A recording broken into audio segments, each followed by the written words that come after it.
لو انتي في اسكندرية وبتدوري على عيادة تجميل وليزر يبقى اكيد عليكي وعلى ديرما ألين. هتلاقيها في عمارة المنيب في شارع الشعراوي قدام محطة رام لوران. اول ما توصلي المدخل هتنبهري بالنظافة والجمال وهتعرفي قد ايه هما بيهتموا بالتفاصيل. هتلاقي الاسانسير على اليمين، اطلعي الدور التاني والعيادة هتكون قدام على الشمال. من اللحظة دي بقى هتحسي بجد براحة وأمان حقيقي. العيادة تجنن من جمالها. تقدري بقى من هنا تحجزي وتستفسري عن كل اللي يهمك. شايفين المكان مريح وشيك ازاي؟ طبعا هما بس مش في اسكندرية، لا دول كمان موجودين في القاهرة وفي 4 محافظات تانية، وهتلاقي عندهم كل اللي يخص طب الجلدية والتجميل، وكل حاجة بتدوري عليها هتلاقيها هنا. نيجي بقى لأهم حاجة وهي العيادة من جوه.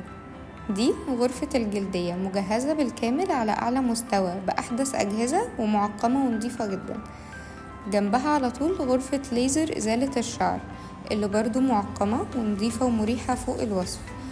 من المميزات الخطيرة في ديرما ألين إن اللي بيشرفوا على جلسات الليزر دكاترة متخصصين عارفين اللي يناسبك عشان تقدري تتفادي أي آثار جانبية، ودي أهم حاجة لازم تدوري عليها. يلا احجزي مع ديرما ألين دلوقتي وما تنسيش تسألي على عروضها.